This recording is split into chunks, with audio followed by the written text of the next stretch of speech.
अभिवादन स्वीकार कीजिए ब्रजेश मिश्रा का। और आप देखना शुरू कर चुके हैं द डिबेट। बहनों भाइयों, उत्तर प्रदेश में चुनाव को अब बस कुछ महीने शेष हैं। गठबंधन की राजनीति क्या गणित तैयार कर रही है, आज हम इस बारे में बात करने वाले हैं। बहनों भाइयों, अब उत्तर प्रदेश में चुनाव को महज कुछ वक्त शेष बचा है। और उत्तर प्रदेश का चुनाव किसी राज्य का चुनाव सिर्फ नहीं होता, ये देश के चुनाव के बराबर का चुनाव है। लिहाजा यहाँ हर पार्टी पूरी दमखम के साथ अपनी ताकत, अपनी क्षमता और अपनी रणनीति के हिसाब से तैयारी भी करती है। विशेष तौर पर वो दल जिनको क्षेत्रीय दल कहा जाता है, जिनको कुछ जिलों की पार्टी कहा जाता है, जिनको कुछ समुदाय की पार्टी कहा जाता है और जिन्हें कुछ जाति की पार्टी कहा जाता है, उनकी भूमिका उत्तर प्रदेश में बेहद महत्वपूर्ण होती है। जिन्हें आजकल छोटा दल कहने का प्रचलन शुरू हो गया है। ये दरअसल दिखने में छोटे हैं लेकिन घाव बहुत गंभीर करते हैं। इनको आप इस तरह से समझ सकते हैं कि ये वैल्यू एडेड सर्विस का काम करते हैं। अगर आपके मोबाइल पर आपकी स्पीड डेटा की, अगर आपके पास 1 GB डेटा है तो इनकी वैल्यू एडेड सर्विस लेने पर आप 2 GB हो सकते हैं। अगर आपकी टॉक वैल्यू 30 मिनट है तो ये बढ़ाकर 60 मिनट भी कर सकते हैं। ये क्षमता इन दलों के भीतर की है। ये मैं मोबाइल के बहाने आपको राजनीति के इनके समीकरण समझाना चाहता हूँ। इसलिए इन दलों की भूमिका बेहद महत्वपूर्ण है जहाँ पर ये प्रभावशाली हैं। इनको अपनी कम्युनिटी का, इनको अपने क्षेत्र का, इनको अपनी जाति का वो विश्वास हासिल है जो राजनीतिक दल, बड़े राजनीतिक दलों को या क्षेत्रीय दलों को हासिल नहीं है। जनता की इस कोर नब्ज को पकड़ कर ये राजनीति करते हैं जो क्षेत्रीय दलों के हाथ से भी फिसल चुकी है। राष्ट्रीय दलों की तो बात बिल्कुल अलग है। उत्तर प्रदेश के परिप्रेक्ष्य में आप देखें तो उत्तर प्रदेश के में आपको ऐसे 5-6 छोटे दल मिलेंगे जो आपको दिखने में छोटे हैं लेकिन उनकी भूमिका, उनकी क्षमता, उसका एहसास बड़ी पार्टियां करती हैं। उत्तर प्रदेश में 2 ध्रुवीय चुनाव की इस वक्त आहट है। एक ध्रुव पर भारतीय जनता पार्टी है, दूसरे ध्रुव पर समाजवादी पार्टी और तीसरी भूमिका बहुजन समाज पार्टी की है। इन 3 दलों के बीच उत्तर प्रदेश की राजनीति सिमटी हुई है और यही 3 दल के आसपास सारे अलाइनमेंट होने हैं। बीएसपी अलाइनमेंट में कोई विश्वास नहीं रख रही, वो अकेले जा रही है। लिहाजा उस संभावना को अलग करिए। तो अब संभावना 2 तरफ है, एक भारतीय जनता पार्टी और उसके सहयोगी, दूसरा समाजवादी पार्टी और उसके सहयोगी। दोनों के पास विकल्प क्या है? इस बार एक तब्दीली आपको चुनाव में देखने को मिल रही है कि बीजेपी के पास उसके अलाइज 1 या 2 बचे हैं। मुख्य तौर पर सिर्फ अपना दल इस वक्त उसका एक अलाई बचा हुआ है और निषाद पार्टी का फ्लिप फ्लॉप जारी है, कभी हाँ कभी ना। तो फिलहाल उनको अभी हम ना की श्रेणी में भी रखें तो भी अपना दल इंटैक्ट है भारतीय जनता पार्टी के साथ। समाजवादी पार्टी के पास विकल्प ज़्यादा इस बार हैं। आरएलडी उनके साथ पहले से है, ओम प्रकाश राजभर भी उनके संपर्क में, निषाद पार्टी भी कभी कभी संपर्क में आती है। इसके अलावा जन अधिकार दल बाबू सिंह कुशवाहा का, केशव देव मौर्य का दल, महान दल भी उनके साथ है। अब मसला एमआईएम का फंसा है कि उनका क्या होगा। और उससे भी बड़ी बात कि आम आदमी पार्टी ने आश्चर्यजनक तरीके से ऐलान कर दिया है कि वो अकेले चुनाव मैदान में जा रहे हैं। तमाम राजनीतिक पंडित इस बात की अपेक्षा कर रहे थे कि समाजवादी पार्टी के साथ मिलकर आम आदमी पार्टी चुनाव में जाने वाली है, लेकिन कल संजय सिंह ने ऐलान कर दिया कि आम आदमी पार्टी अकेले चुनाव लड़ेगी। क्यों ऐसा हुआ? इसके पीछे कारण क्या है? क्या वाकई में आम आदमी पार्टी बहुत गंभीरता से उत्तर प्रदेश का चुनाव लड़ रही है, या सपा के साथ किन्हीं कारणों से उसका गठबंधन नहीं हो पाया, या फिर गठबंधन के दूसरे विकल्प उसके पास खुले हुए हैं? क्या मायावती के साथ या किसी और के साथ, या फिर वाकई में अकेले? मसले तमाम हैं। तो इसलिए राजनीति बहुत दिलचस्प है। मैं चाहता हूं आज की डिबेट बड़े गौर सुनिएगा। मैंने सारे स्टेक होल्डर्स को कमोबेश आज आमंत्रित किया है। तो 1 by 1 आपके साथ सब जुड़ेंगे। कुछ बयान सुने आप। उत्तर प्रदेश की सभी सीटों पे 403 विधानसभा सीटों पे आम आदमी पार्टी चुनाव लड़ेगी। और अभी जो पूरे प्रदेश में हम लोग तिरंगा यात्रा आयोजित कर रहे हैं, उसके साथ हम लोग ये संकल्प ले रहे हैं तिरंगे के नीचे खड़े होकर कि हम उत्तर प्रदेश को अशिक्षा से, बेरोजगारी से, भ्रष्टाचार से, बदतर कानून व्यवस्था से मुक्ति दिलाने का काम करेंगे। पार्टी जीतने पे लड़ेगी, जीतने के लिए लड़ेगी। जहां प्रत्याशियों की मजबूत स्थिति होगी वहां पे लड़ेगी। और हम ये मान के चल रहे हैं कि 100 से अधिक सीटें अभी हमारी नज़र में ऐसी हैं जहां जनता दल के कार्यकर्ता सक्रिय होकर के पार्टी का जनाधार बढ़ाने में लगे हैं और वहाँ अपने जनसत्ता दल के प्रत्याशी मजबूत स्थिति में। 403 पर हम प्रभावशाली हैं। 160 सीट हमारे जिम्मे है कि जिताने का मैंने रखा है कि ये 25-30 हज़ार वोट हम आपको दिला दें। 70 सीट पर हमारे कंगारू गए हुए हैं। भारतीय जनता पार्टी ने जिस प्रकार से गांव, गरीब, किसान, नौजवान के साथ काम किया है, हमें पूरा भरोसा है कि भारतीय जनता पार्टी 2022 में 2017 के चुनाव परिणाम को दोहराने जा रही है और एक रिकॉर्ड जीत हासिल करने जा रही है। बहुत सारे राजनीतिक दल केवल चुनाव के आधार पर खड़े होते हैं, ऐसे दल पूरी तरह से जनता द्वारा खारिज किए जाएंगे। तो आज की डिबेट गठबंधन की राजनीति को लेकर बेहद महत्वपूर्ण है और इस पर चर्चा को हम सब बहुत ही गंभीरता से आगे बढ़ाने वाले हैं। शैलेश अटल भारतीय जनता पार्टी के नेता हैं, एमएच खान बीएसपी के प्रवक्ता हैं, एसएम अशरफ पीएसपीएल शिवपाल यादव की पार्टी के प्रवक्ता हैं, मनोज काका समाजवादी पार्टी से हैं, संजय निषाद जी भी थोड़ी देर में हमें ज्वाइन करेंगे, निषाद पार्टी के नेशनल प्रेसिडेंट हैं, असीम वकार एएमआईएम के राष्ट्रीय प्रवक्ता हैं, मुकेश चौहान कांग्रेस से हमारे साथ हैं और वीरेंद्र सिंह जी भी हमें जुड़ेंगे। थोड़ी देर बाद आम आदमी पार्टी के उत्तर प्रदेश के प्रभारी और राज्यसभा के बहुचर्चित सांसद संजय सिंह भी हमारे साथ जुड़ेंगे, बल्कि वो जुड़ चुके हैं। तो मैं पहले रुख करता हूं संजय सिंह का, आम आदमी पार्टी के उत्तर प्रदेश के प्रभारी और राज्यसभा सांसद हैं। संजय जी, बहुत स्वागत आपका द डिबेट में। मैं आपसे जानना चाहता हूं, मैंने कल आपका एक बयान सुना है और अखबारों में भी पढ़ा है जिसमें आपने ऐलान किया है कि आम आदमी पार्टी उत्तर प्रदेश में अकेले चुनाव मैदान में जाने वाली है, 403 सीटों पर अकेले लड़ेंगे। क्या ये वाकई में सच है कि आप अकेले चुनाव लड़ेंगे? जी हाँ, उत्तर प्रदेश में आम आदमी पार्टी ने फैसला किया है कि 403 विधानसभाओं में हम लोग अकेले चुनाव लड़ेंगे और जो आम आदमी पार्टी का मुद्दा है, फ्री बिजली का, फ्री पानी का, फ्री शिक्षा का, फ्री चिकित्सा का, नौकरियों का और फसल के दाम का, इन तमाम मुद्दों को लेकर जनता के बीच में जाएंगे। और अभी जो तिरंगा यात्रा हम लोग आयोजित कर रहे हैं, ये 403 विधानसभाओं में इसी तरह की तिरंगा यात्रा आयोजित करेंगे। 1 करोड़ सदस्यता का अभियान हमने 1.5 महीने तक चलाया था, वो लगभग हमने लक्ष्य अपना पूरा किया। तो बूथ स्तर तक कमेटी भी बना रहे हैं और आपने देखा होगा कि पिछले दिनों तमाम मुद्दे, वो चाहे कानून व्यवस्था से जुड़े रहे हों या उत्तर प्रदेश सरकार के भ्रष्टाचार से जुड़े रहे हैं, उन मुद्दों को हम लोगों ने उठाने का भी काम किया, जिसके कारण से मेरे ऊपर 16 मुकदमे भी किए आदित्यनाथ। मैं 20 दिन पहले की आपकी एक प्रेस कॉन्फ्रेंस आज डिबेट में आने से पहले सुन रहा था, उसमें आप खुले दिल से ये बात कहते हुए पाए गए कि आपके दरवाजे सभी गठबंधन के सभी लोगों के लिए खुले हुए हैं, आप छोटे दिल से राजनीति नहीं करते हैं। लेकिन अचानक से आपने ऐलान कर दिया कि आप अकेले चुनाव मैदान में जा रहे हैं। या तो वो वाली बात सही है या ये वाली बात सही है? नहीं, छोटे दिल की राजनीति नहीं करते हैं। ये आम आदमी पार्टी की तरफ से अगर मैंने कोई बयान दिया था तो उस बयान पे मैं आज भी स्टैंड कर रहा हूँ। मैं कोई उससे भाग नहीं रहा हूँ उस बयान से।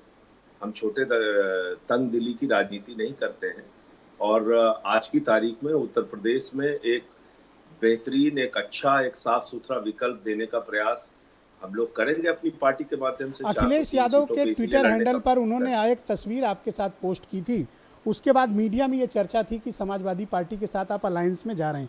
क्या वाकई में आप गठबंधन की बात करने गए थे या ये एक सिर्फ शिष्टाचार मुलाकात थी?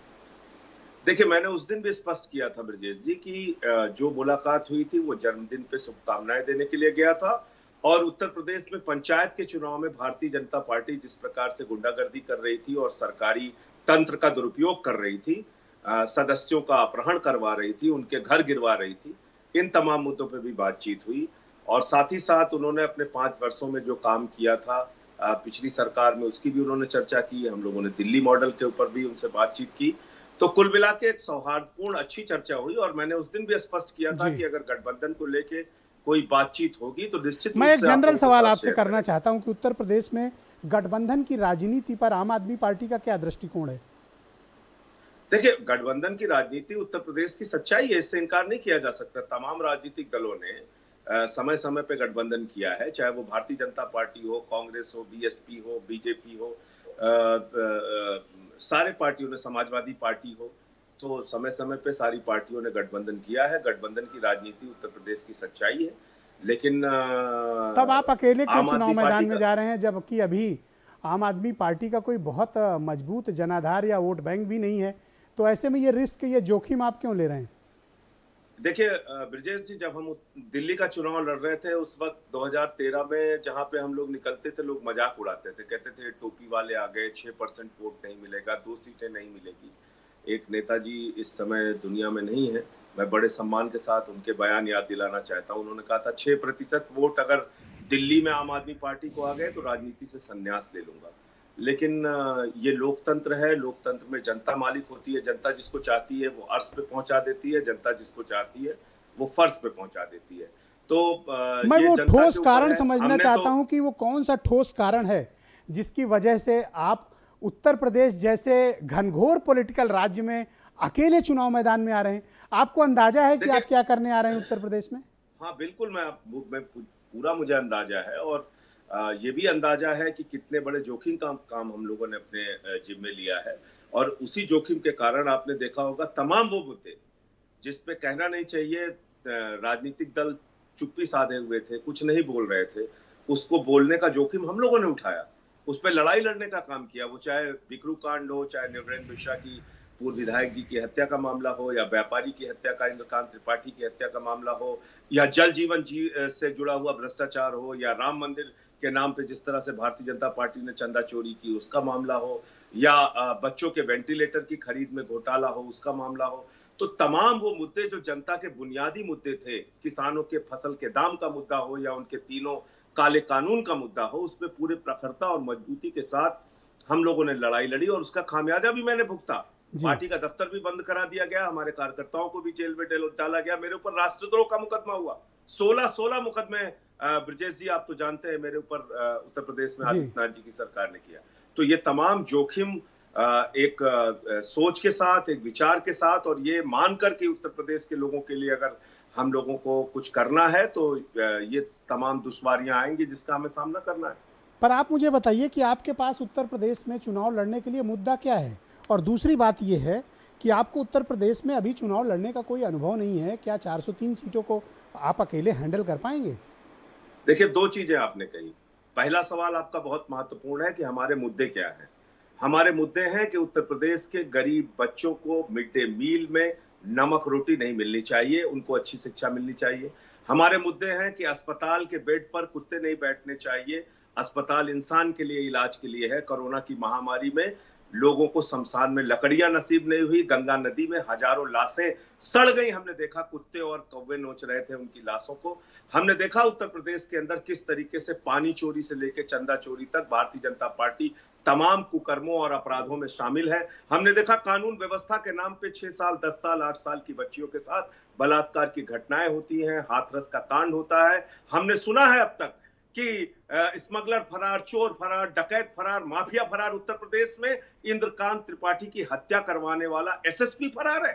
उत्तर प्रदेश में संजीत यादव के अपहरण के बाद उसकी बहन को कहा जाता है 30 लाख रुपए इकट्ठा करके अपहरणकर्ताओं को दो, और बाद में उसके भाई की हत्या हो जाती है। हमने देखा है जयप्रकाश पाल की हत्या एसपी और सीओ के सामने, एसडीएम के सामने बलिया के अंदर हो गई। तो ये तमाम जो उत्तर प्रदेश में क्या ये मुद्दे हैं, इन 403 मुद्दों को कैंडिडेट लेकर आम आदमी पार्टी आप तलाश पाएंगे? आपको इन मुद्दों अंदाजा को है? लेकर आम आदमी पार्टी चुनाव में जाएगी। और हमारा जो दिल्ली का मॉडल है, केजरीवाल का मॉडल, फ्री शिक्षा का, फ्री स्वास्थ्य का, फ्री बिजली का, फसल के दामों का, नौकरियों का, रोजगार। अरे भाई, आप उत्तर प्रदेश में फ्री बिजली कैसे दे पाएंगे? आपको पता है कि तकरीबन 50,000 करोड़ से ज्यादा का यूपी पीसीएल पर बकाया है ऑलरेडी, वो बैंकरप्ट कंपनी। आप फ्री बिजली देके उत्तर प्रदेश में यूपी पीसीएल का भट्टा बैठाना चाहते हैं? कैसे दे पाएंगे आप फ्री बिजली? ब्रजेश जी, दिल्ली में जब हम आए तो बिजली विभाग का भट्टा बैठा हुआ था यहाँ पे। दिल्ली में जब हम आए तो लोग यही हमसे कहते थे, फ्री बिजली कैसे आप दे पाएंगे? उत्तर प्रदेश में 300 यूनिट बिजली फ्री देने के लिए जितने उपभोक्ता 300 यूनिट तक बिजली इस्तेमाल करते हैं, उसमें 25,000 करोड़ रुपए का बजट लगेगा, जो बहुत मुश्किल काम नहीं है। आपको उत्तर प्रदेश की आर्थिक स्थिति का पता है कि यूपी पीसीएल बैंकरप्सी की तरफ बढ़ चुका है, बहुत ही बुरी आर्थिक हालत में है।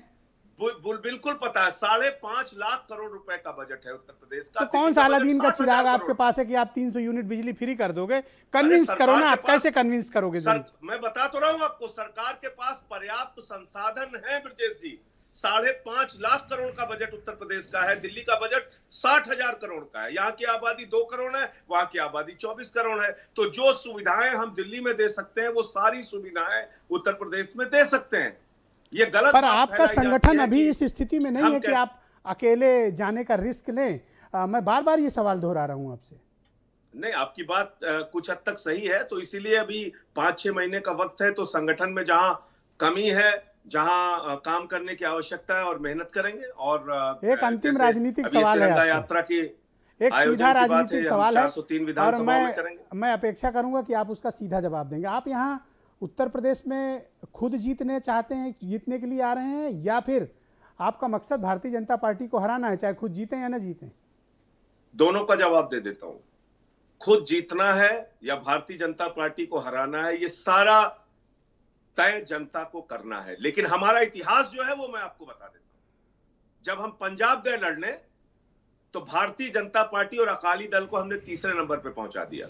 जब हम कर्नाटका गए लड़ने, तो बीजेपी वहां हारी। छत्तीसगढ़ गए लड़ने, बीजेपी वहां हारी। मध्य प्रदेश गए लड़ने, बीजेपी वहां हारी। गोवा गए लड़ने, बीजेपी वहां पे हारी। दिल्ली में 3-3 बार भारतीय जनता पार्टी को हराने का अनुभव हमारे पास है। उत्तर प्रदेश में अगर हम लड़ने का फैसला कर रहे हैं, बीजेपी बुरी तरीके से हारेगी। मैं आपसे कह रहा हूं, भारतीय जनता पार्टी की हार उत्तर प्रदेश में सुनिश्चित मैं है। कैसे मान लूं? जितने यहाँ एक- तो जाति आधारित राजनीति है, सबके पास अपना वोट बैंक है, आपके अकाउंट जीरो है, आप कैसे जीत लोगे? आप कैसे जाति इतने बड़े बड़े आधारित दावे कर राजनीति- रहे हो? जाति आधारित राजनीति दिल्ली में भी थी। उत्तर प्रदेश और बिहार के लोग ही यहाँ रहते हैं, जिन्होंने जाति धर्म से ऊपर उठ के यहाँ पे वोट दिया। दिल्ली आप में खुद को ओवर एस्टिमेट तो हमारे नहीं कर रहे मॉडल पे हो? वोट दिया, फ्री बिजली ओवर पे वोट एस्टिमेट तो दिया। नहीं कर रहे हो आप खुद को? अब देखिए, फिर मैं कह रहा हूं, लोकतंत्र में जनता ही मालिक है। उसी को तय करना है कि उसको साफ सुथरी केजरीवाल मॉडल वाली आम आदमी पार्टी चाहिए, या कोरोना की महामारी में लाशें छुपाने वाली और शमशान बनाने की विचारधारा रखने वाली एक मनहूस पार्टी चाहिए। भारतीय जनता पार्टी, जिसने 17 के चुनाव में कहा शमशान होना चाहिए कि नहीं होना चाहिए, गांव गांव में शमशान होना चाहिए कि नहीं होना चाहिए। अरे हमें शमशान नहीं चाहिए, हमें बिजली चाहिए, पानी चाहिए, शिक्षा चाहिए, स्कूल चाहिए, अस्पताल चाहिए। शमशान बनाने वाली विचारधारा ने कोरोना की महामारी में इन मनहूसों ने पूरे उत्तर प्रदेश में गांव-गांव में शमशान संजय जी, बना एक दिया। अंतिम सवाल है मेरा आपसे आज के इस राउंड का। क्या भविष्य में ये आपका तंग दिल जो अभी हो गया और आप अकेले जा रहे हैं, तो भविष्य में, अभी तो 4-5 महीने बाकी चुनाव के, ये तंग दिली कुछ कम होगी आने वाले वक्त में? क्या इन विकल्पों पर विचार कर सकते हैं कि आप अलायंस में जाएं? तंग दिली न तब थी, न अब है, न आगे होगी। खुले मन से जनता के लिए काम करता रहा हूं और आगे भी करता नहीं, मैंने ये अलायंस के बारे में पूछा है, तंग दिली। देखिए, अलायंस अभी तो आप तंग दिल साबित हुए क्योंकि आपने अकेले जाने का ऐलान कर दिया। नहीं, ये सवाल आप मुझसे गलत पूछ रहे हैं जी, ये सवाल आप मुझसे गलत कर रहे हैं। ठीक है, जब सही व्यक्ति मिलेंगे तो मैं उनसे ये सवाल जरूर करूंगा। बहुत बहुत हाँ, शुक्रिया तो- आपका, बहुत Thank बहुत you, शुक्रिया संजय सिंह जी, बहुत बहुत धन्यवाद मेरे साथ इस कार्यक्रम में जुड़ने के लिए। तो तमाम गेस्ट मेरे साथ जुड़ चुके हैं, मैं इस डिबेट को आज आगे बढ़ाता हूँ। डॉक्टर संजय निषाद हैं, राष्ट्रीय अध्यक्ष हैं निषाद पार्टी के, वो मुझे ज्वाइन कर चुके हैं। डॉक्टर निषाद, बहुत शुक्रिया आपका। अभी आप संजय सिंह को सुन रहे थे और मैं आपसे सीधा ये सवाल करता हूँ और जानना भी चाहता हूँ कि आज इस घंटे निषाद पार्टी का क्या ऑफिशियल स्टैंड है? इस घंटे आप किसके साथ हैं? मैं अभी तो भारतीय जनता पार्टी के साथ 2019 से हूं और 2022 तक रहूंगा और तटस्थ रहता हूं। मैं 1 साल समाजवादी पार्टी के साथ रहा हूं और 1 साल रहा हूं और किस तरह से रहा हूं, अंतिम तक रहा हूं। जब उन्होंने धोखा दिया तो हमें हटना पड़ा। हम भारतीय जनता पार्टी के साथ आए हैं, अभी रहेंगे और जो बातें मुद्दे हैं उसे तय होगा। पर आपके भारतीय किसी जनता पार्टी के भी साथ 2022 मांग को चुनाव लड़ने के साथ। बीजेपी ने अब तक डॉक्टर साहब पूरा नहीं किया और आप पिछले कई महीनों से इन मुद्दों को लेकर बार बार दिल्ली लखनऊ मीटिंग कर रहे हैं। बीमार होने के बावजूद आप, मैंने सुना, दिल्ली जाते हैं, लेकिन आपके मसले हल नहीं हो रहे हैं।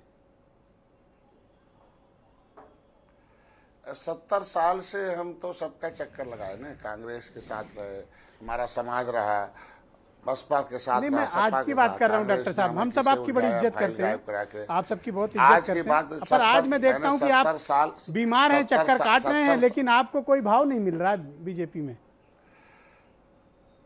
70 साल से हमारा समाज सबको भाव देता रहा और सबने हमें किस भाव से रखा और कैसा रखा, कहाँ पहुंच गया। पर मुझे एक बात कहाँ बताओ, पहुंच गया, किस तरीके अपने से रहा। कार्यकर्ताओं 70 पर साल लगे के- हुए फर्जी राजनीतिक मुकदमे तक आप वापस नहीं ले पाए हो, जिसके साथ गठबंधन में हो।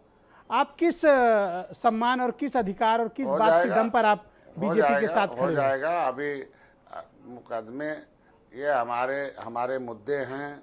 पिछली सरकारों ने मुकदमे लगाए हैं, जिन्होंने लगाए हैं उनके खिलाफ मुकदमे खत्म करने के लिए साथ आए हैं। अब साथ रहेंगे, जीतेंगे, अभी खत्म करेंगे, नहीं तो 2022 में हमारे खत्म होगा। साथ में बीजेपी लेकिन जिन्होंने मुकदमे लगाए उनके साथ बीजेपी के एक सीनियर लीडर हैं, वो भी जुड़े हैं, मैं उनको भी मुकदमे डिबेट में लगाए आमंत्रित करता 302 हूं। फर्जी। और राखी बिरला आम आदमी पार्टी की बहुत ही चर्चित विधायक हैं, वो मुझे अब ज्वाइन कर चुकी हैं।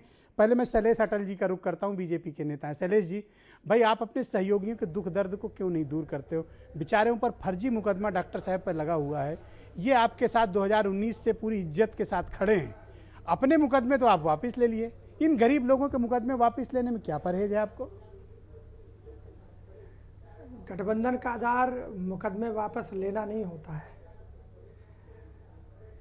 और अगर गठबंधन मुकदमों को वापस लेने के आधार पर होता तो गठबंधन इतना विश्वसनीय नहीं होता। किसी के खिलाफ भी मुकदमे हैं, मुकदमों को वापस लेने की एक न्यायिक प्रक्रिया है। मुकदमों की धाराएं क्या है, उन धाराओं के आधार पर वो कंपाउंडेबल ऑफेंस है या नहीं है, ये कोर्ट ऑफ लॉ में तय होता है। हत्या का मुकदमा है, जो कोई भी मुकदमा है वो कोर्ट के जुरिडिक्शन में है, उसमें मैं टिप्पणी नहीं कर सकता। भाई साहब अपने नेताओं का मुकदमे के में तो आपने इतनी बड़ी न्यायिक व्याख्या नहीं की। अपने इन गरीब आदमी पे मुकदमे पे आप न्यायिक व्याख्या कर रहे हैं, और मैं तो इनके सब्र की सराहना करता हूं कि उसके बावजूद आपके कुछ दरवाजा रोज खटखटाते हैं। नहीं, सब्र की सराहना की बात नहीं है, बात नीयत की है। अगर गठबंधन विश्वसनीयता के आधार पर है, नेतृत्व के प्रति अगर नीयत है, ईमानदारी है, तो गठबंधन चलेगा जी। और हमारे सहयोगी दलों के साथ में हमारा गठबंधन है, उसमें हमारी जो विश्वसनीयता है, हमारे आपस की जो एक संबंध है, उसमें सबसे बड़ा है कि हमारी नीयत क्या है, हम किस आधार पर हम प्रगति के एजेंडे पर प्रदेश को ले जाना चाहते हैं। हमारी नीयत के कारण संजय जी हमारे साथ बने हुए हैं। मुकदमे को वापस करने के आधार पर कोई हमारे साथ रहेगा, कोई हमारे साथ छोड़ देगा, ऐसा नहीं होता है। लोकतंत्र में ऐसे छोटे छोटे मुद्दों पर कोई गठबंधन टूटता या जुड़ता नहीं। भाई साहब फिलहाल आप बड़ा ही दिल कर लो, इनके मुकदमे वापस ले लो, मैं तो यही बात कह रहा हूँ। मेरा ये तो नीतिगत विषय है। क्यों गरीब आदमी को परेशान कर रहे हो? रोज दिल्ली का जहाज पकड़ते हैं, इनकी तबीयत नहीं ठीक है, आपको पता है? नहीं, राजनीतिक क्षेत्र में कार्य करने वाले कार्यकर्ता की तबीयत ठीक हो या ना हो, वो राजनीति में अपना ये तो उनका कमिटमेंट, प्रतिबद्धता उनको प्रदर्शित करता है। मैं तो डॉक्टर निषाद से कहता हूं कि ज्ञान लेते रहिए, मुकदमा वापस नहीं होगा। अगर आप ये कह रहे हैं कि संजय जी का स्वास्थ्य ठीक नहीं है और इसके बाद भी अगर वो पूरा प्रदेश के अंदर और देश की राजधानी के अंदर प्रवास कर रहे हैं, तो ये उनकी उस राजनीतिक इच्छा शक्ति और उनके परिश्रम का खान परिणाम साहब है। को आमंत्रित करता हूं, बहुजन समाज पार्टी के राष्ट्रीय प्रवक्ता है। खान साहब शुक्रिया आपका। मैं देख रहा हूं कि सभी बड़ी पॉलिटिकल पार्टीज अपने अपने अलाइज को तैयार कर रही हैं, पर बीएसपी की तरफ से कोई सुगबुगाहट नहीं है। आपका किसी से अलायंस हो रहा है, नहीं हो रहा है? आपका क्या स्टैंड है, चल क्या रहा है आपके यहाँ? मिश्रा जी, हमारे वहाँ बूथ लेवल से लेकर के और जिले लेवल तक सब कमेटियाँ गठित हो रही हैं। हमारा अलायंस जनता से है, जो जनता हमारी है उत्तर प्रदेश की, उससे अलायंस हमारा है। और जनता ये बताएगी इनको कि डीजल के दाम कितने महंगे कर दिए, पेट्रोल के दाम कितने महंगे कर दिए, कोरोना काल में आपने जनता के साथ क्या किया है, किसानों की हालत क्या कर दिया आपने। डीजल के दाम अभी बढ़ने से जो किसान मैं आपसे आज समझना चाहता हूं, मेरा मुद्दा आज का गठबंधन का है। बीएसपी किसी के साथ इंटरेस्टेड है अलायंस में अथवा नहीं? जनता के साथ इंटरेस्टेड है, जनता के साथ हमारा गठबंधन हो चुका है। और ब्रजेश जी 2022 में बहुजन समाज पार्टी की सरकार बनेगी, आप देखिएगा। कानून व्यवस्था के मामले में और सारी जो भी स्थितियां हैं विकास के मामले में बहन कुमारी मायावती जी नंबर 1 पर है, और वो कांग्रेस के प्रवक्ता मुकेश चौहान मेरे साथ मौजूद हैं, और मनोज भी काका भी जुड़ चुके हैं समाजवादी पार्टी से। मुकेश जी, मैं आपसे समझना चाहता हूं, कांग्रेस पार्टी गठबंधन की राजनीति पर क्या दृष्टिकोण उत्तर प्रदेश को लेकर रखती है? मुझे याद है कि जुलाई महीने में प्रियंका गांधी लखनऊ आई थी, तब वो पत्रकारों के सवाल पर उन्होंने जवाब दिया था कि गठबंधन की संभावनाएं पर विकल्प खुले हैं, पर आपके दरवाजे कोई आ नहीं रहा है, कारण? ब्रजेश जी, कांग्रेस पार्टी आम जनता की लड़ाई लड़ रही है। हम जिस तरह से चाहे महंगाई पे हो, चाहे कानून व्यवस्था पे, चाहे किसानों के मुद्दों को लेकर लगातार संघर्ष कर रहे हैं सड़कों पर। आज अगर विपक्ष की भूमिका कोई निभा रहा है तो कांग्रेस निभा रही है। हमारे नेता ने जिस तरह से कहा कि हमारे दरवाजे खुले हैं, हमारे तो आप किन के साथ चर्चा इस वक्त डिस्कशन में हैं? आपके साथ कौन अलाइज है?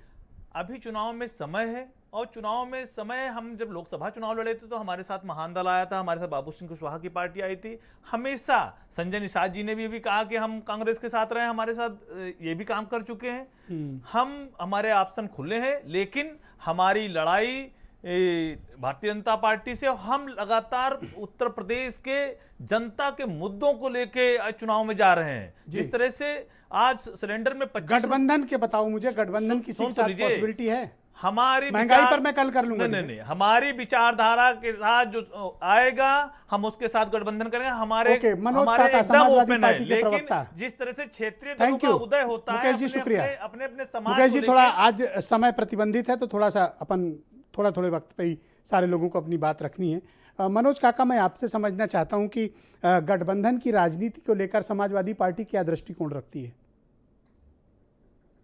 समाजवादी पार्टी गठबंधन की राजनीति को लेकर के यही दृष्टिकोण रखती है कि जो लोग भी सामाजिक न्याय आधारित सरकार में, जो लोग भी इस तरह की सरकार में जो एक्सप्रेसवे बना सके, गरीबों को 20 लाख लैपटॉप दे सके, उत्तर प्रदेश के माताओं बहनों को 60 लाख पेंशन दे सके, 60 लाख माताओं बहनों को, और जो भी सामाजिक न्याय आधारित जो समाज हो जिसमें तमाम तरह की जो विषमताएं हैं उसको दूर किया जा सके, और जो विकासात्मक राजनीति करना चाहते हैं छोटे दल। आपके साथ संजय निषाद या ओम प्रकाश राजभर की कभी चर्चा होती कि आ रहे हैं, कभी नहीं आ रहे हैं, इनके साथ आपका तालमेल नहीं बैठ पा रहा, कारण क्या है? देखिए, सर्वप्रथम तो हम संजय निषाद जी, इनके लिए हम प्रार्थना करती है समाजवादी पार्टी कि इनका स्वास्थ्य बेहतर, और मैं समझता हूं कि आपके साथ कई बार ये डोरे डाल रहे हो आप, कोई प्रार्थना नहीं कर रहे हो आप, डोरा डाल रहे हो इनके ऊपर। नहीं, हम समाजवादी लोग जो जाल फेंक रहे हो इनके ऊपर कि ये बेचारे गरीब आदमी फंस जाएं आपके जाल में। हमेशा हम लोग मानवीय जो मूल्य है उसको ऊंचा रखना चाहते हैं, इसलिए हम चाहते हैं कि सभी खुशी रहें। और हमारे साथ अभी देखिए डॉक्टर संजय चौहान का जो जनवादी सोशलिस्ट पार्टी है पूरा उत्तर प्रदेश घूम करके आ रही है। कल लखनऊ में उनका सम्मेलन है। महान दल ने अपना नारा दिया है कि महान दल ने ठाना है सपा की सरकार बनाना है। अभी डॉक्टर राजपाल कश्यप जी पिछड़े वर्ग के जो अध्यक्ष हैं वो पूरा प्रदेश घूमे, तो जो उत्तर प्रदेश में जो शोषित अलायंस की पॉलिटिक्स के लिए आपके यहाँ स्पेस है अथवा नहीं है? हमारे यहाँ छोटे दलों के अलायंस के लिए जो लोग भी गंगा जमुनी तहजीब के साथ विकासात्मक राजनीति में जो लोग भी विश्वास रखते हैं। Thank you. इस राउंड में थोड़ा वक्त का अभाव है। वकार साहब, आपके लिए मैंने बहुत तैयारी की, आपको थोड़ा रुकना पड़ेगा। मैंने बहुत मजबूत तैयारी आपके लिए की है। मैं रुक करता हूं SM अशरफ का, शिवपाल यादव की पार्टी PSPL के प्रवक्ता हैं। अशरफ साहब, बहुत शुक्रिया कि बहुत दिनों के बाद आपके दीदार हुए। मैं आपसे जानना चाहता हूं कि शिवपाल यादव यानी आपकी पार्टी का ऑफिशियल स्टैंड अलायंस को लेकर क्या है, क्योंकि समाजवादी पार्टी के साथ आपके अलायंस की तस्वीर अभी तक साफ नहीं है, आप कहीं और जा रहे हैं, इसकी भी तस्वीर साफ नहीं है। इतना असमंजस क्यों है आपके यहाँ? नहीं, कोई असमंजस नहीं है। जिस पार्टी का नेता बहुत साफ साफ ये बात कह रहा हो कि हमारी पहली प्रेफरेंस जो है वो समाजवादी पार्टी है और हम माननीय अखिलेश यादव को मुख्यमंत्री देखना चाहते हैं, तो स्थिति आपके नज़र में अभी साफ नहीं होगी, क्योंकि जाहिर सी बात है जब दो नेता एक साथ आके किसी बात का ऐलान नहीं करते उस वक्त तक स्थिति जो है आपकी नज़र में साफ नहीं है। लेकिन एज ए पार्टी प्रवक्ता मेरी नज़र में बिल्कुल हद तक साफ है कि हमारी पहली प्रेफरेंस समाजवादी पार्टी है। और मैं समझता हूं माननीय अखिलेश यादव इस बात पे गौर करते हुए जो भी उस दिन के एक शिखर सम्मेलन में बात मेरे नेता ने कही, बहुत स्पष्ट तौर पे उन्होंने कहा है कि मेरी प्रेफरेंस समाजवादी है। अब उसके बाद भाई आप इल्जाम भी लगाते हो समाजवादी पार्टी पर और उनसे गठबंधन की अपेक्षा भी करते हो, ये दो लाइन पर क्यों चलते हो? इल्जाम उसे कहते हैं जिसका जवाब माननीय अखिलेश यादव ने अगर दिया होता। उन्होंने किसी चीज को इल्जाम नहीं लिया। अगर बड़ा कोई बात कहता है तो उन्होंने बहुत संजीदगी से उस बात को सुना है, कोई काउंटर नहीं किया कि साहब ये इल्जाम है वो इल्जाम है। ठीक है, उनकी रणनीति हो सकती है। आप दोनों मिले, मुझे कोई आपत्ति थोड़ी है, मैं तो अपने सवाल कर रहा हूं जो मुझे असमंजस हो रहा है। आप मेरे ऊपर गुस्सा करने से चिल्लाने से थोड़ी जवाब दे रहा हूं।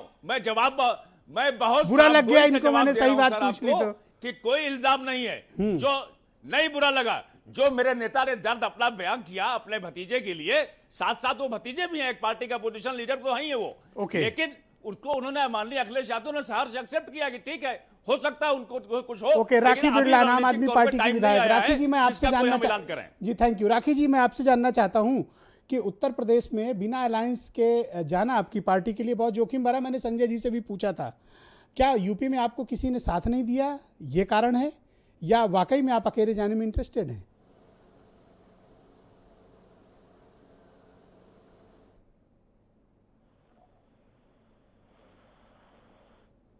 तमाम जितनी पार्टियां हैं समय समय पर इन्होंने एक दूसरे के साथ गठबंधन भी किया है, अकेले भी चुनाव लड़ा है, सरकारें भी समय समय पर एक दूसरे की बनती रही है, बिगड़ती रही है, लेकिन जनता और यूपी की जो अर्थव्यवस्था है और यूपी की स्थिति और परिस्थिति है, जहाँ की तहाँ आज भी है, गरीबी आज भी है, शिक्षा का अभाव आज भी है, महिला सुरक्षा आज भी एक बड़ा प्रश्न चिन्ह बना हुआ है, बेरोजगारी की स्थिति मैं अलायंस की पॉलिटिक्स पर आज बात करना चाहता हूं, बाकी मुद्दे पर मैं फिर किसी दिन डिस्कस करूंगा। अलायंस की स्थिति दिल्ली में भी आम आदमी पार्टी ने आम जनता के दम पर, अपनी विचारधारा के दम पर और अपने कार्यों के दम पर आगे सभी रास्ते सभी तरह के अलायंस के आपने बंद कर लिए, ये मान लें। आम आदमी पार्टी की जो राजनीति है वो काम की राजनीति है, जनता के हित की राजनीति है, क्षेत्र के विकास की राजनीति है, राज्य की उन्नति के लिए राजनीति, और किसी अलायंस की जरूरत आम आदमी पार्टी को मुझे नहीं लगता जरूरत है। थैंक यू मैडम, इस राउंड में थोड़ा वक्त का अभाव है, मैं नेक्स्ट राउंड में थोड़ा अधिक समय आपको देने की कोशिश करूंगा। असीम वकार साहब को पेश किया जाए, AMIM के राष्ट्रीय प्रवक्ता, पेश किया जाए, स्क्रीन पर पेश किया जाए। बहुत शुक्रिया आपका वकार साहब।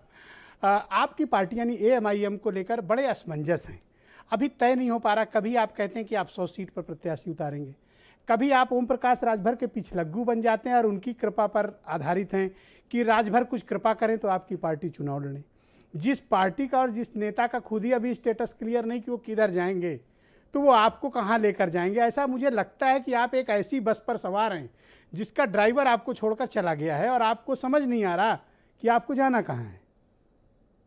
देखिए, हमारा अपना स्टैंड हमें पता है कि क्या है, और ना हम किसी के पिछलग्गू हैं और ना हम अपना पिछलग्गू किसी को बनाना चाहते हैं। आप अफेंड क्यों फील कर रहे हैं? नहीं, हम बराबरी की राजनीति करने आए हैं।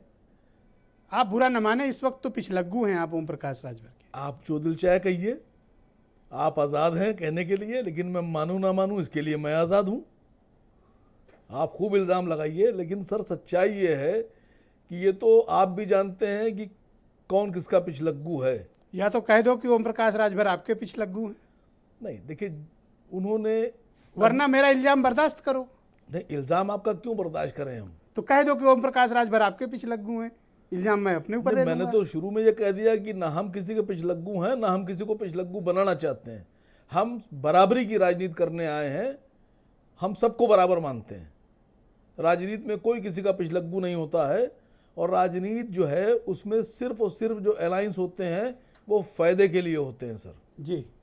अगर उनको हमसे फ़ायदा है और हमको उनसे फ़ायदा है। आज की डेट में मैं आपसे आपका ऑफिशियल स्टैंड पूछना चाहता हूं, क्या आप संयुक्त भागीदारी मोर्चा के साथ हैं या अलग हैं? आप स्पष्ट करें ना, ये गोल गोल क्यों घुमा रहे हैं आप? नहीं, देखिए, मैंने एक बयान जारी किया था, वो बयान क्यों जारी किया था ये भी आपको पता है। राजभर साहब का उसके बाद बयान आया, उन्होंने अपनी गलती मानी, गलती मानने के बाद उन्होंने जो भी था, मैं सीधा सवाल किया हूँ, आप मुझे घुमाइए मत। आप स्मार्ट प्रवक्ता हैं, ठीक बात है। नहीं, मैं तो, आप संयुक्त भागीदारी मोर्चा के साथ हैं इस वक्त या नहीं? देखिए, जब तक संयुक्त भागीदारी मोर्चा वजूद में है तब तक तो हम हैं। तो फिर इस बात को मानने में क्या गुरेज है कि आपको एक कमरे में बंद करके गायब हो गए और आपको निकलने का रास्ता नहीं मिल रहा? आप ये तय ही नहीं कर पा रहे हो कि उत्तर प्रदेश में करना क्या है। दरअसल आप लावारिस छोड़ दिए गए हो यूपी में। नहीं सर, ऐसा नहीं है, आपको लग रहा है। आपको कोई पूछने वाला नहीं, कोई चिमटे से छूने वाला नहीं आपको। नहीं, अभी तो टाइम है, 6 महीने हैं चुनाव में। अभी आप देखिए कौन चिमटे से छुएगा या कौन गले लगाएगा, ये तो आने दीजिए, वक्त बताएगा। एमएच खान की पार्टी तक आपको पूछने को तैयार नहीं है, पता है आपको उत्तर प्रदेश में? नहीं सर, बहन जी का बयान आया था और मैं समझता हूं कि बहन जी के जो एक सांसद थे वो खुद ही बातचीत कर रहे थे। अब उनके सांसद उनकी बात नहीं सुन रहे थे, उनकी बिना मर्जी बातचीत कर रहे थे। ये उनका अपना इंटरनल मामला है। एक बात मैं इस मामले में नहीं बोलूंगा। एक मसला और है, क्या आपको लगता नहीं कि आप लोग इमेच्योर पॉलिटिक्स उत्तर प्रदेश में कर गए ओम प्रकाश राजभर के साथ खड़े होकर, अपरिपक्व राजनीति? नहीं सर, मुझे नहीं लगता ऐसा। क्यों? ये देखिए, बताइए ना। आपने 100 सीट पे कहा था जून महीने में, मैं लेकर बैठा हूं ऑफिशियल ट्वीट आपके पार्टी के सदर यानी अध्यक्ष का। उन्होंने जून में कहा था कि 100 कैंडिडेट उतारने जा रहा हूं। दिखाइए लिस्ट, कहाँ है 100 कैंडिडेट की? सर, हम आज आपसे एक बात और कह के जा रहे हैं। नहीं, बोल के जाइएगा सर। सुनिए सर, वरना आवाम से माफी मांगिए। गुमराह कर रहे हैं आप आवाम को। नहीं, हो सकता है कि हम 150 सीट लड़ें, अगर हमारे पास हमको सही भाई ओम विकल्प नहीं प्रकाश मिलता, राजभर को मिलेगी ही किसी से 25-30 सीट, तो आपको दे कितनी देंगे? आप ऐसे आदमी से 100 सीट मांग रहे हो जिसकी खुद ही अभी तय नहीं है कि उनको मिलेगा क्या। खान साहब मैं गलत कह रहा हूँ क्या? एमएच खान साहब बताइए मैं गलत कह रहा हूँ? नहीं देखिए, जिसको मिलना ही 20-25 से कम है वो इनको क्या दे देगा? देखिए ये बात उस वक्त की थी जब ये हुआ था कि भागीदारी संकल्प मोर्चा खुद चुनाव में 403 विधानसभा में जाएगा। उस वक्त हम लोगों ने ये कहा था कि हम 100 सीट पे भाई तैयारी वो कर तो रहे हैं। द्वारे द्वारे भटक रहे हैं सबके ना सीट मांगने के लिए, तो वो जब किसी से कुछ मांग के लाएंगे तो उस मांगे हुए में से कुछ आपको भी दे देंगे। बुरा क्यों लग रहा है आपको? तो हम तो नहीं भटक रहे हैं सर, हम तो तटस्थ खड़े हैं भाई अपनी जगह पर। आपके हमें पता है दी कि गई हमें क्या करना सुपारी है। को लेकर ओम प्रकाश राजभर गली गली भटक रहे हैं। नहीं सर, अब उनको जो मिल जाएगा कोई दे देगा, उनकी झोली में डाल देगा, उस झोली से निकाल के आपको दे देंगे। यही तो है ना आपकी राजनीति। जब मिल जाएगा, जब झोली खोली जाएगी, जब दिया जाएगा, वो बात तब की है। तो दम है तो कह दीजिए कि हाँ राजभर से अलग है संयुक्त भागीदारी मोर्चा की। नहीं सर, मैंने आपसे भी क्या कहा कि हो सकता हो हम 150 सीट भी लड़ सकते हैं। एक बुरा मत मान, हमको आप बुरा मत मानिएगा मेरी बात का। जी बिल्कुल नहीं। मुझे ऐसा लगता है कि आप खैरात की राजनीति उत्तर प्रदेश में करने आए हैं। सर सभी कर रहे हैं, कौन अकेला लड़ रहा है मुझे बताइए? ये जो सरकार बनी हुई है क्या ये बिना खैरात के बन गई है? सर आप कैसे कमाल की बात कर रहे हैं? राजनीतिक मजाक उड़वा दिया उत्तर प्रदेश में। मैं गिनाऊं खैरात गिनाऊं? आपने उत्तर प्रदेश में अपना राजनीतिक मजाक उड़वा नहीं, वो देखिए संजय जी हंस रहे हैं, संजय निषाद जी उनकी चिंता छोड़ो, अंदर से कितना मैंने तो उनसे ये सवाल किया था कि इस घंटे आप किसके साथ हैं, उन्होंने बुरा नहीं माना, पर आपकी तिलमिलाहट देखिए कैसे कसमसा रहे हैं। मैं बता रहा हूं आपसे, आपने कहा इस घंटे, सर हम पिछले घंटे भी मुसलमानों के साथ थे, हम इस घंटे भी मुसलमानों के साथ हैं और हम मरते दम तक मुसलमानों के साथ रहेंगे। किसी को इतराज है इस बात पर? ओम प्रकाश राजभर की खैरात पर आप खड़े हुए हैं, जो खैरात वो देंगे वही आपको मिलेगा। वो बात आप छोड़ आप दीजिए। बेसिक बात है, या तो इस डिबेट पे इस मंच पर कह कर जाना ओम असीम वकार जी कि आप उनकी खैरात पर नहीं खड़े हो, या तो कह दो वरना उनकी खैरात पर खड़े हो जाओ। सर उनसे पूछिए एक बार ये बात, अब क्या पता मामला उल्टा हो। जो जनता को समझना था पब्लिक समझ गई है। वीरेंद्र जी आ गए हैं डिबेट में, बिल्कुल समझ गई। अब जरा वीरेंद्र जी को सुन लीजिए। भाई वीरेंद्र जी, ये गठबंधन की राजनीति किस प्रकार से उत्तर प्रदेश में आगे पीछे हो रही है और तमाम लोगों के मसले स्पष्ट नहीं हो रहे हैं। आपने भाई असीम वकार को सुना, ये कसमसा रहे हैं, मुझे बहुत कुछ भला बुरा कहना चाह रहे हैं लेकिन शायद सम्मान के कारण ना कह पा रहे हो। देखिए, जो बड़ा दल होता है वो चुनाव से पहले छोटे दलों से गठबंधन करता है, भाईचारा दिखाता है। लेकिन जैसे आपने कहा कि उनके खैरात पर तुम्हारा जीवन निर्भर करता है, लेकिन जब सरकार बन जाती है तो इनका जीवन टुकड़ों पर निर्भर करता है जो बड़े लोग फेंकते हैं, ऐसा कहते हैं। लेकिन उत्तर प्रदेश में ये छोटे छोटे दलों को लेकर जो तैयारियां चल रही हैं, जो आज अचानक चर्चा हो रही है, इनका कितना रोल है सरकार बनाने में और ये लोग क्या भूमिका निभा सकते हैं? इस बात को इससे समझा जा सकता है कि संजय निषाद ट्रांसफार्मर और सब स्टेशन से नहीं, सीधे एनटीपीसी बिजली ले रहे हैं और ये सीधे दिल्ली में गृह मंत्री और भाजपा के अध्यक्ष से तार जोड़े हैं, वहीं से बटन दबाते हैं, यहाँ बल्ब जलने लगता है। तो आप इनकी अहमियत को समझिए कि ये छोटे मोटे तो तार वार को, ट्रांसफार्मर को कुछ समझ ही नहीं रहे हैं और यही इनकी छोटे छोटे दलों का महत्व है चुनाव के समय पर। मुझे बताओ, बेचारे गरीब आदमी 2 मुकदमा तो अपने ऊपर से उठवा नहीं पा रहे हैं, एनटीपीसी सप्लाई लाएं और चाहे ये कहीं और से लाएं, 2 मुकदमे गरीब आदमी के वापस नहीं हो रहे हैं। मुकदमा इसीलिए वापस नहीं हो रहा है कि तुम 11,000 की लाइन से कहे कनेक्शन जोड़े। मतलब दिल्ली से बात क्यों कर रहे हो? सीधे, अरे भाई जब 3 फेज का कनेक्शन चल रहा है उसमें किसी से ले लेते। देखो वीरेंद्र जी ने कितनी गूढ़ बात समझा दी डॉक्टर संजय निषाद को, जो पिछले 6 महीने से समझ नहीं पा रहे हैं। लेकिन भाई जब आप एनटीपीसी गए हैं तो स्वाभाविक है उसके तमाम सारे एस्पेक्ट्स होते हैं। देखिए, आज अगर बात की जाए तो भाजपा के साथ कौन है? अपना दल अनुप्रिया पटेल और ये निषाद जी, संजय निषाद, इसके अलावा कोई तीसरे दल का नाम नहीं है। राजभर को बहुत मनाने की कोशिश की लेकिन वो आए नहीं। अब समाजवादी पार्टी के साथ आरएलडी स्वाभाविक रूप से है, अपना दल की एक गुट है उनके साथ, महान दल है जी, संजय अब चौहान राजभर का भी और संजय चौहान का भी नाम है साथ में। लेकिन इसी बीच राजा भैया ने शक्ति प्रदर्शन किया, यात्रा निकाली। शिवपाल जी की पार्टी है, MIM है, उसके बाद फिर बसपा है, कांग्रेस है। चंद्रशेखर की भी कोई भूमिका होगी? चंद्रशेखर रावण भी आते हैं, बिल्कुल ठीक कह रहे हैं आप जी। अभी ये लोग अक्टूबर नवंबर तक और क्लोज स्थिति में होंगे कि ये किधर जा रहे हैं, ये क्लियरिटी आएगी।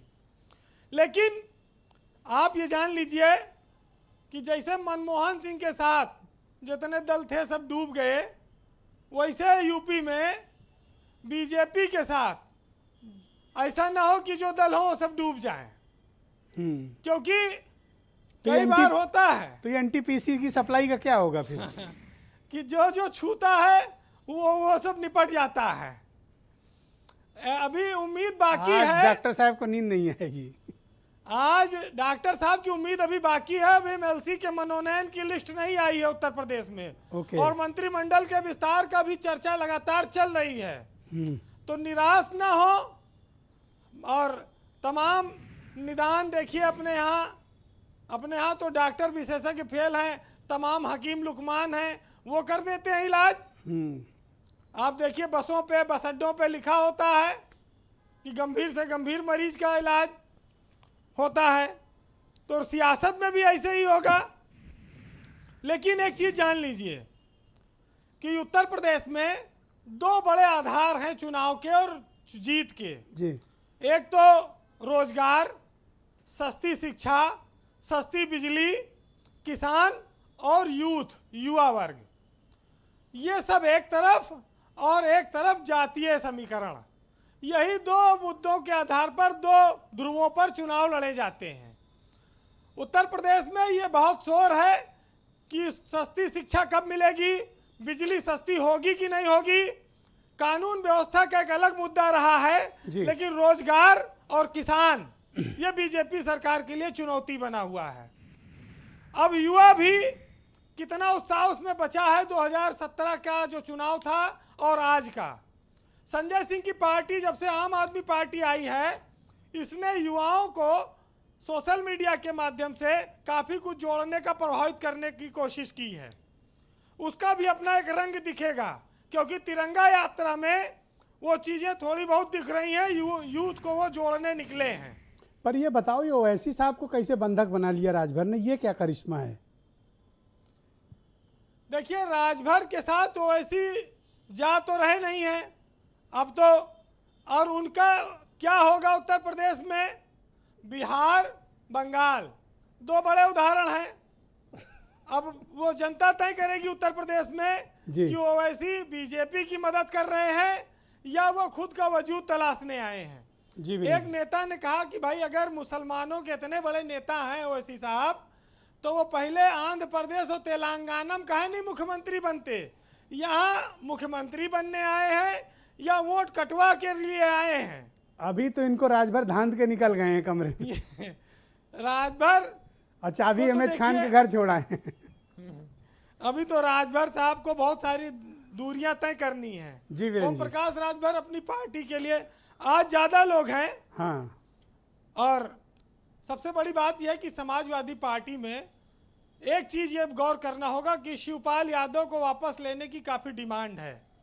पता नहीं वो पूरी होगी या नहीं, और अगर नहीं होगी तो वो रथ यात्रा निकाल रहे हैं, वो तैयारी में, वो किधर जाएंगे, कितना लड़ेंगे, ये भी, चूंकि कुछ लोग समाजवादी पार्टी में एका की बात करते हैं।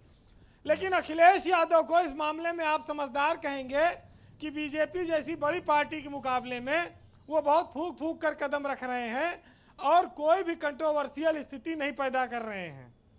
नहीं तो इस देश में कब कहाँ मामला हिंदू और मुस्लिम पे पलट जाए और बीजेपी गेम पलट दे, इसका कोई भरोसा नहीं है। वकार साहब रुकिएगा, आऊंगा, पूरा टाइम दूंगा। छोटे छोटे पार्टियां हैं राजनीति में, मुझे पता है आप काफी विचलित सपना देख रही हैं जी।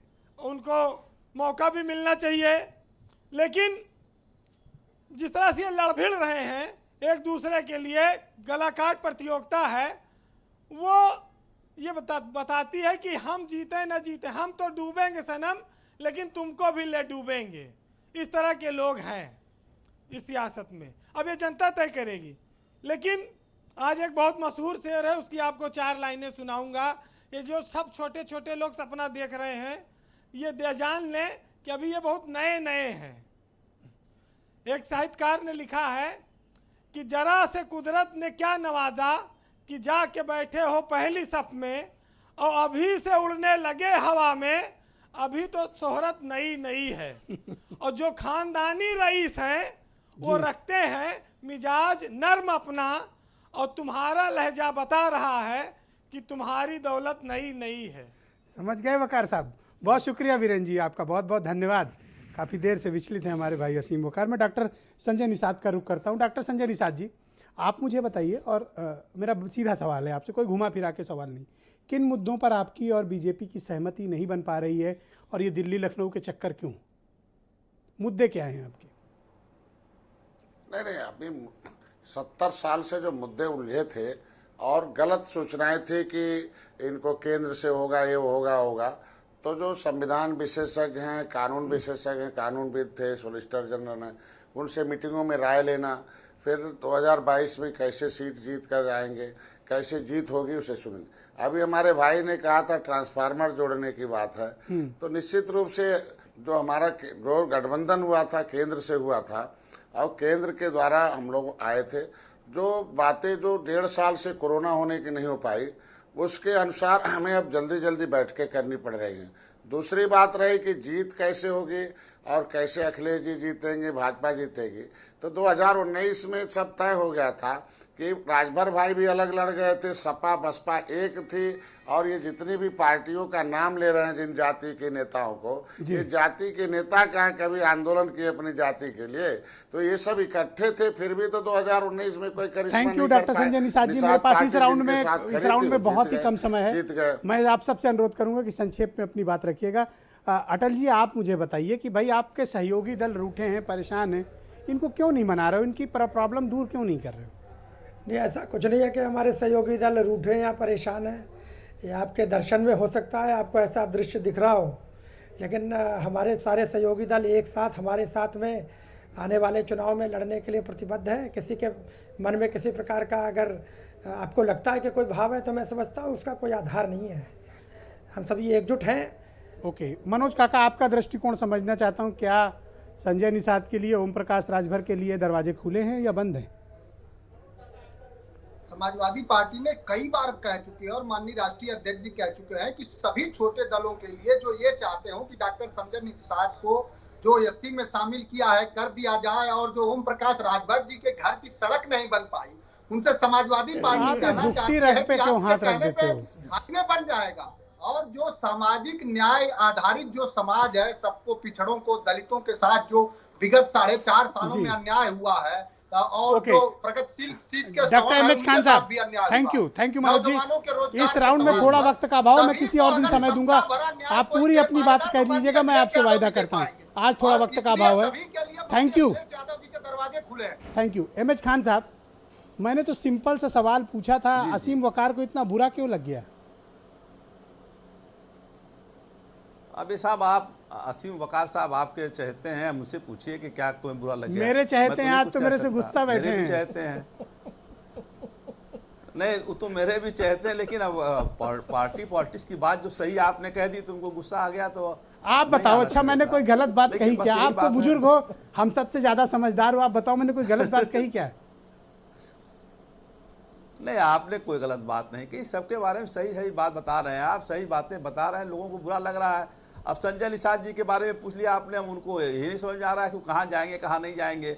अभी देखिए, वीरेंद्र सिंह जी ने कहा कि अभी एमएलसी का मनोनयन होना है, अगर मनोनयन इसमें हो गया इनका, संजय निषाद जी का, हाँ, तो फिर उसके बाद वो अपनी बोली बदलेंगे, अगर नहीं होता है तो बोली बदल देंगे, फिर कहाँ जाएंगे क्या नहीं। मुकेश चौहान, ये लोग कांग्रेस किसी के साथ सीरियस डिस्कशन में जाएगी या फिर अकेले रह जाएंगे? देखिए, कांग्रेस पार्टी छोटे दल हमारे संपर्क में हैं, और हम गरीब, नौजवान सबकी लड़ाई लड़ रहे हैं। जिस तरह से जनता के मुद्दे कांग्रेस उठा रही है, हम मजबूती से चुनाव लड़ने जा रहे हैं। हमारी 403 विधानसभा में तैयारी है, छोटे दल हमारे कई संपर्क में हैं, और जो हमारे साथ आएंगे। ऐसे मशरफ, अगर समाजवादी पार्टी आपको अपने साथ अलायंस में नहीं लेती है, तब आपकी पार्टी के पास क्या विकल्प बचता है?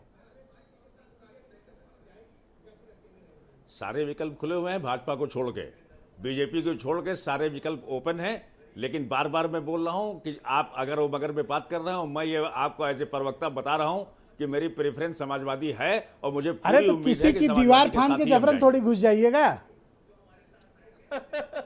अरे जबरन नहीं होता सर, जबरन नहीं होता। खान साहब क्या हो कुछ गया? नहीं होता, जो कुछ होगा मर्जी से ही होगा और आपके सामने होगा, कोई चीज जबरन नहीं होती। ब्रजेश जी, और अगर नहीं होगा तो आपके अगर का जवाब यह है कि सारे विकल्प खुले हैं। जी खान साहब कुछ कह रहे थे आप? दूसरा तो भी पूछे। जी खान साहब कुछ कह रहे थे आप? देखिए ये दूसरा वाला मैं कह रहा हूं तो आपकी बातें लाजवाब होती हैं। दूसरा आदमी तो कोई पूछे प्रेफरेंस हमारा है कि हम 5 स्टार होटल में रुकेंगे, लेकिन हमारे पास किराया नहीं है कि हम मामूली होटल में रुक पावे। अगला आपको ले रहा है कि नहीं ले रहा है। राखी जी ऑलराइट, राखी बिरलान का कनेक्शन टूट गया, मैं उनसे वापस जोड़ने की कोशिश करूंगा। अंतिम सवाल है असीम वकार साहब से। असीम वकार साहब, आप उत्तर प्रदेश में आपकी पार्टी यानी AMIM, आप यहाँ बीजेपी को हराने आए हैं या फिर समाजवादी पार्टी को हराने? सर हमारा जो एम है और जो हम वचनबद्ध हैं इस बात के लिए कि हम बीजेपी को सत्ता से बेदखल करना चाहते हैं और बेदखल करेंगे। हम बीजेपी को ही हराने आए हैं। पर आप हर सवाल का जवाब में आप समाजवादी पार्टी को भला बुरा पिछले 3-4 महीने से कह रहे हैं आप लोग, तो मैं ये क्यों ना मानूं कि आप यहाँ सपा को हराने आए हो? देखिए आप जब सवाल ही समाजवादी का पूछेंगे तो जवाब भी सर वैसे ही देंगे। आपने पहला सवाल पूछा कि किसको हराने आए हैं, मैंने कितनी ईमानदारी से कहा बीजेपी को हराने के लिए वचनबद्ध हैं, हराएंगे बीजेपी को। पर कैसे लड़ पाएंगे? ना सीट है, ना गठबंधन है, ना प्रत्याशी है, ना आपका स्टेटस क्लियर है, करोगे क्या उत्तर प्रदेश में? बेहतर है कि लौट जाओ। सर बहुत सी पार्टियां ऐसी हैं। अब खैरात की राजनीति करोगे तो ये आपके वकार के खिलाफ है। वकार मतलब आपके सम्मान के खिलाफ। नहीं सर, देखिए अभी संजय सिंह बोल रहे थे, मैंने सुना कि जब वो पहली बार उन्होंने खुद कबूला कि जब चुनाव लड़ने आए तो फला नेता ने कहा कि इनको तो कुछ भी नहीं मिलेगा। आप संजय सिंह की आड़ में मत छिपो प्लीज, आप राजभर की आड़ में हो। नहीं, मैं अपनी बात कह रहा हूं। मैंने आपसे कहा कि हम सपा को हराने आए हैं और सपा को हराएंगे। ओके, आप सपा को हराने आए हो? Yes. Okay, thank you. Sorry BJP. शुक्रिया। नहीं, हो गया। Thank you. Debate over. Thank you, शुक्रिया आपका, आप सबका धन्यवाद। बहनों भाइयों, आप सबका ही बहुत बहुत शुक्रिया। आज थोड़ी तकनीकी बाधा बारिश की वजह से रही, तो कई और मेहमान जो हमसे जुड़ना चाहते थे वो नहीं जुड़ पाए, तो मैं किसी और दिन उनको जोड़ूंगा। कभी कभी गलती से ही सही, लेकिन असीम वकार सही बात बोल जाते हैं। शुक्रिया आपका, धन्यवाद, नमस्कार।